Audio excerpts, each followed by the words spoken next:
that occur to me are, I'll just give a little anecdote here. I had a granddaughter who was visiting me at the beach last summer, and I downloaded a thing from NOAA.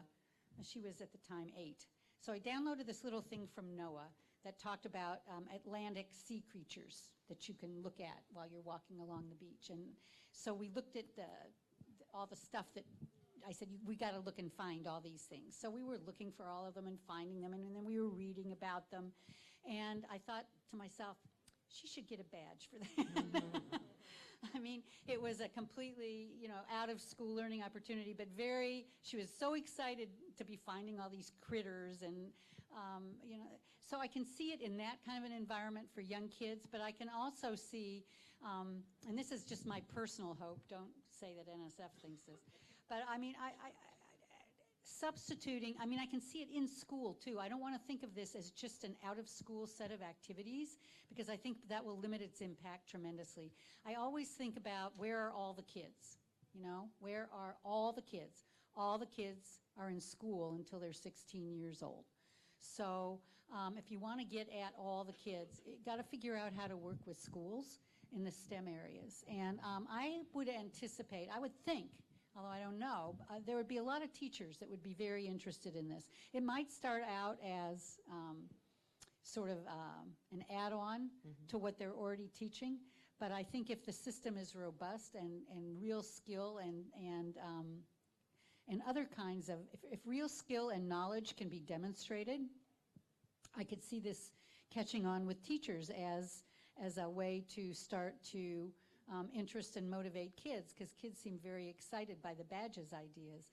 And again, it seems to me that this goes beyond. I know that in the community college world, in STEM, there are now a lot of industries that are working with community colleges on various kinds of certifications for skills that are needed in the technical workforce, so that strikes me as another possibility. And then one of the things that I learned when I went to the meeting with the federal agencies is that DARPA is using badges as a way to help returning veterans certify what it is that they know, which may not be visible on a diploma or a certificate even, that these people have gained skills that are valuable in the workforce, and how can they demonstrate those skills. So I think it just really spans the whole spectrum of how this could be used. Great, thank you.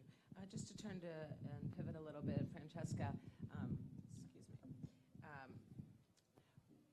We were talking a little bit about the limited awareness internationally, or from your perspective, the limited awareness. And can you share a little bit, just given the deep work that you're doing in the Middle East, the challenges and the opportunities associated with introducing badges over there?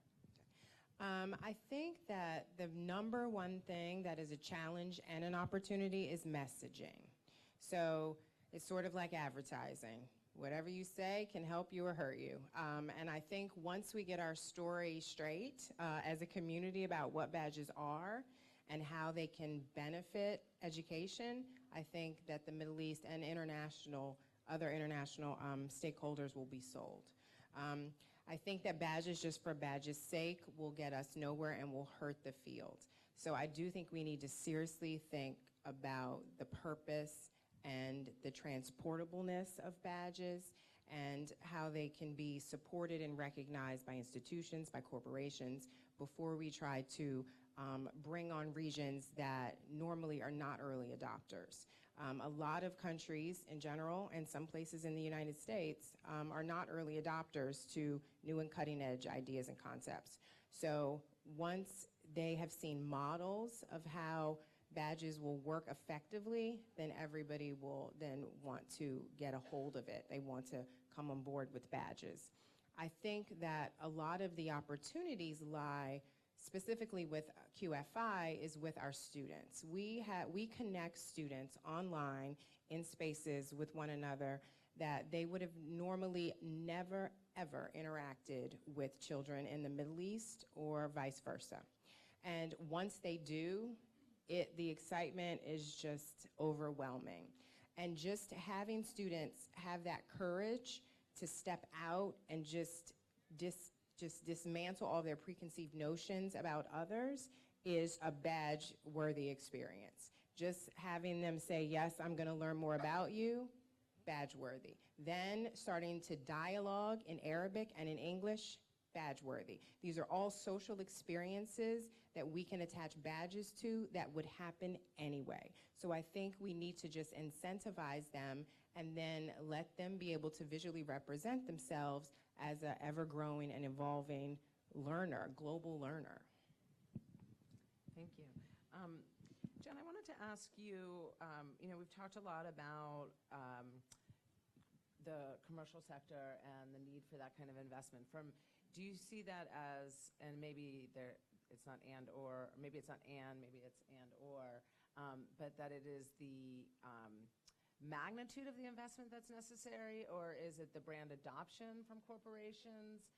Really, how do you see bringing the corporate investment or integration with badges as some of the most urgent needs in terms of really creating the market forces that are going to be necessary to bring badges out from an experimental or 1985 phase, if we use the email parallel, into really full-blown scale? Yeah, well, I would say that badges are a great opportunity for us to really begin to figure out how we can better partner with private industry in a way that, I don't think the education sector has been very good at figuring that out. But, I'm going to come back to the example in Chicago where, obviously this past summer it was a pilot and we gathered some evidence, and it means that now we can begin to have the conversations with employers and other corporate entities in Chicago about, whether or not how they might be able to join the badge effort, whether it is about endorsing badges. So I think it's really important. I think private industry and large institutions can help to bring credibility and build currency around badges. I also think that private industry badges create a pathway for us to begin a conversation about partnerships in a way that we haven't been able to in the past. And that, in Chicago, for example, there are conversations with employers around the city about opportunities for youth to level up through badges, to get internships, or to get jobs. I do think that badges present a great opportunity. And to answer your question about whether it's about, the magnitude, if it's, really what it is, I think it's both. I think partnering with private industry can bring great credibility and, as I was saying, help build up currency for badges. But I think private industry can also bring resources to the badge movement that are also going to be really important to its success. Great. So I'd like to open up the floor to questions and invite some provocative thoughts for this incredible panel representing public agency, the corporate sector, and private philanthropy. Okay, great. In the back there. Just give it a moment, I think. Yeah, there you go. Thank you. Rick Panganiban, California Academy of Sciences. I want to pull us back to the real moral challenge, I think, that we got from Connie at the opening of this event, where she really talked to us about the moral imperative of why badging was important. And I think we've touched on that a little bit, but just wanted to signal that. The first being that that badging is a way to get at reducing inequalities, that increasing access to opportunities for youth and adults who wouldn't normally get those opportunities.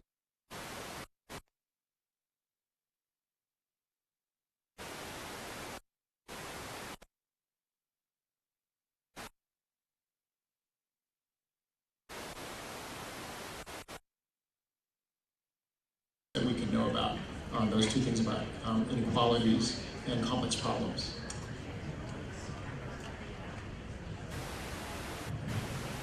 It's probably on, it just needs a second. Now shout. Well, certainly at the National Science Foundation, it's a foundation-wide priority to broaden participation in the STEM workforce to those groups who are underrepresented, and that includes women. So we have programs in the foundation for increasing participation. And one of the things that I think about badges, and I don't know that I personally may not have enough information to be sure about this, but it does strike me that for a lot of kids who are disaffected by school in one way or another, or disengaged, that this may be a wonderful way to re-engage them. And I think that some of the learnings from the Chicago summer probably instantiate that not all kids, we know that not all kids do well in our current kinds of classrooms. And in fact, I would personally argue that probably most kids don't do that well, although some of them are able to cope better than others. So I really think that it could be a powerful tool if the motivation aspects and the engagement aspects, and then we get at the persistence aspects, because that's one that we have to get at as well, might really be a way in for a lot of kids who have just kind of given up on school. Great. Particularly those who are underrepresented. Yeah, I'd like to jump in because I think that those two issues are implicit in the work that we're doing. We don't call them out necessarily, but the whole Adobe Youth Voices program is predicated on exactly those two things. The demographic that, and this is worldwide, that we focus on are young people who don't have access to these opportunities, and using it as a way to re-engage them in learning. So going where they are, making the learning experience relevant, including digital media, they're on it already, et cetera. And I think the idea of complex problems, for us specifically, what we're asking these young people to do via the creative process and building their technical skills is actually to address complex problems. We ask them, what do you care about? And then use the creative process to express yourself about that, catalyze dialogue, become a leader in your community. So all of that's wrapped up in it. It's not separate and it's not called out because it's all part of the problem, or part of the program. And I think what's powerful about that is that it also signals to the community that these young people have a lot to say. They have a lot to contribute, and I think that is important, an important aspect as well. It's not just about the young person, it's about the communities in which they live, to recognize them as valuable contributors to that community. Vanessa? Hi there, Vanessa with Peer-to-Peer University. I really appreciate how reflective everyone has been on this panel. It's been really wonderful to listen to. As funders, how do you see yourselves in the nonprofit, actually I'll phrase this, in the wider ecosystem as this moves forward? How do you see funders interacting with, playing with the for-profit models that are around, emerging around badges?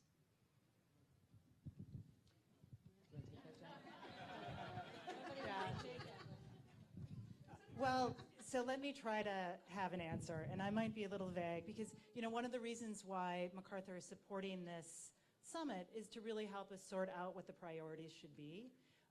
And I do think that and if I'm understanding your question correctly, you are, obviously there are a number of for-profit models that are emerging to help facilitate issuing and accepting of badges, and whether or not, as funders, we're interested in supporting those types of tools.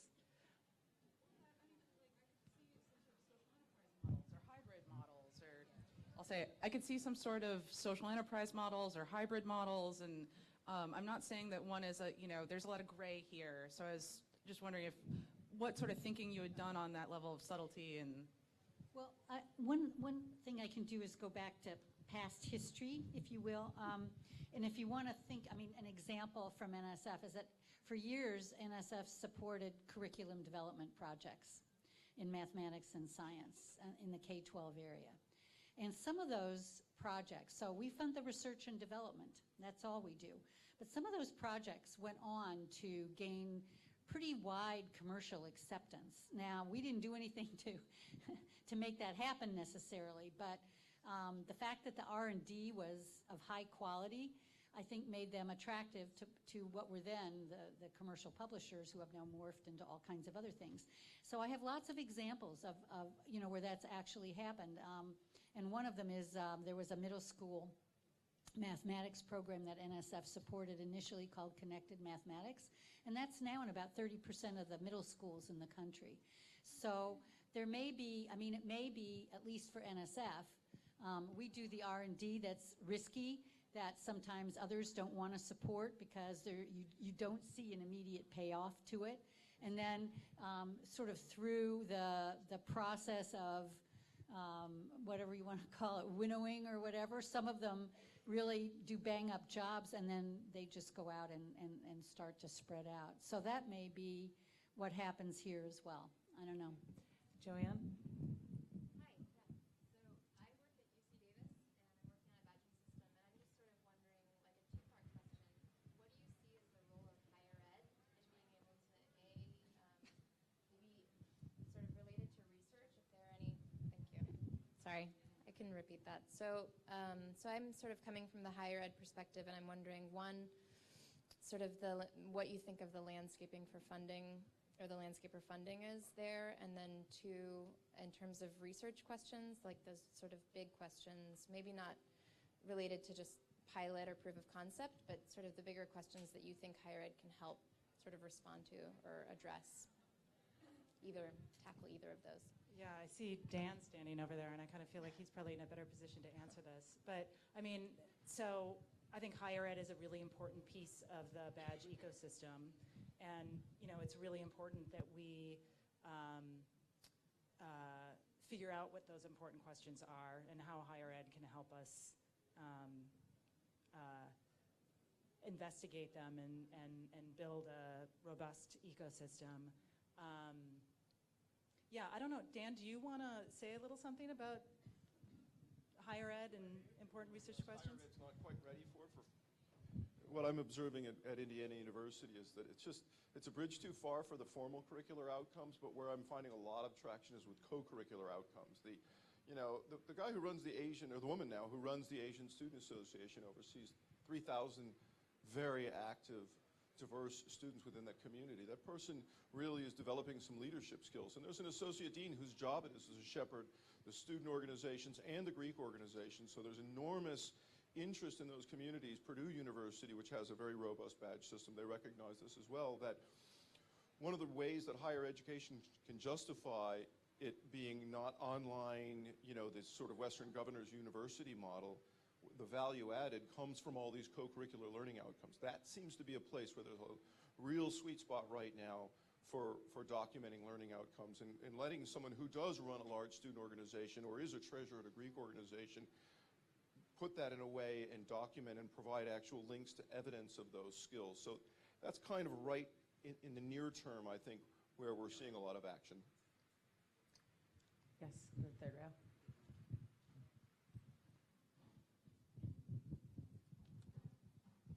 Hi, Deb Everhart at Blackboard, and I teach as an adjunct at Georgetown University. To add to what you're saying, I think that the rapid rise in competency-based learning needs to go hand in hand with badging, and that's where I think we're going to see the learning objectives and outcomes that are a natural part of traditional education programs, not just the co-curricular.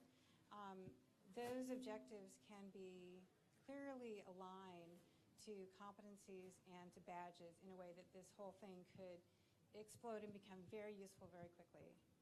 Great. I think there's one more question over on the side here.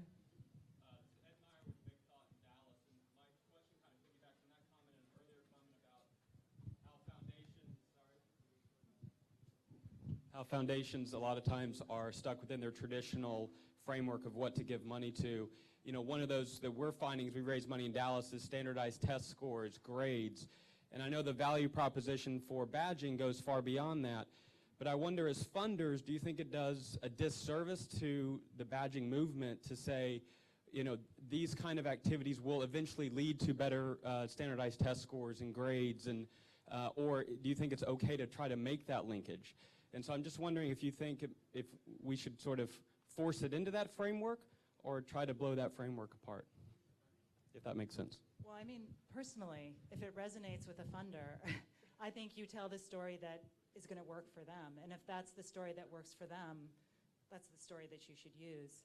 I think the challenge is in trying to do a longitudinal study that proves it. It shouldn't even try to do that. If that should be part of this movement. Well, I would say that as a funder, it's not, don't tell me what you think I want to hear, tell me the full story. And if you're saying that it could lead to test score or better test scores, that's great, but it also leads to a lot of other things. And yeah, you're absolutely right. If you can prove it, then say it. But if you can't, then it's not really effective? Yeah, I would say that longitudinal studies are probably one of the kind that would be very useful for the field to know about, to see what the long-term outcomes are of this kind of work, and to what degree it sustains. I mean, that's one of the questions that I actually have. And is it just like a flash and then it dissipates? And that wouldn't be so good. So, and I mean, I wouldn't want to tie it to standardized test scores. But you know, I think where I would position this is in all of the other kinds of outcomes that these kinds of learning experiences can provide for students. And that a lot of it is, some of it is content driven, not necessarily tested by the current tests, and some of it is in what did they had, Stephanie was there with me, they had a meeting on, what was it called, hard to measure skills. So I think that's where the payoff is going to be in a lot of this, is in the hard to measure skills. And I think there's a lot of interest in that right now. I think that's an issue that's getting a lot of traction nationally. Employers say, you know, not only do we want people who are, you know, who know how to do the work, we want people who are know how to work in groups and are collaborative and can problem solve on unfamiliar problems and all those kinds of things. So I think that's where the initial payoff for this is going to be. Okay, great. Well, I just wanted to run down through, unless there's a burning thought there, okay. Wanted to just run down through our panelists for some final thoughts or closing remarks, and just going to wrap up the panel. Back to Janice. I don't know that I have any, you know, too much else to say. I think there's a tremendous potential for badges to become a viable part of the ecosystem. And for that, we need evidence. So all you folks from universities out there, start providing it. So my pitch this whole time has been international. Think international when you're thinking of badges, when you're thinking of designing them. And just to piggyback a little bit on the higher ed conversation, I think that the competency-based badging issuance is probably the way to go. I'm an adjunct professor at Johns Hopkins University and in the School of Education, and in the end of that coursework, in the course that I teach, they create digital portfolios, and it's sort of the same premise of issuing badges, and I think that's extremely valuable and important for younger kids as well as students in university and college. So again, just think about how you're going to frame the conversation internationally as it relates to badges. Yeah, for me, from a corporate perspective, I would say look at partnerships with the private sector beyond the check.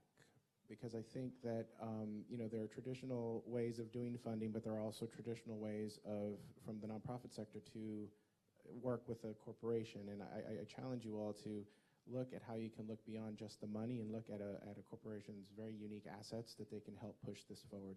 So that's one. And then I think the second thing is, from an industry perspective, I'm not sure how we take the step forward to be able, as a collective industry, to get behind badging. But as you heard Jonathan earlier from Intel, and you know, we were at a meeting not too long ago with other industry representatives, and there's a lot of interest in this. I think what needs to happen is, for what was said earlier, there needs to be a really strong, compelling case for why badges are important, supported by data, and also supported by how corporations can benefit from a wider, broader talent pool to choose from in these very trying times to try to find talent. It's out there, and there's a lot of young people who can benefit from badges who may not have the Ivy League education that corporations might be looking for. Yeah, and from MacArthur's perspective, I guess I would say we really desperately need to diversify the funding base for badges. And you know, that's one of the reasons why we announced this new badge alliance that Aaron Knight is going to be heading up, because we thought it was really important to take the badge conversation out from underneath MacArthur and to really make it more of a neutral space for other funders to feel like they're much more welcome to join in. So we're hoping that that's what's going to happen.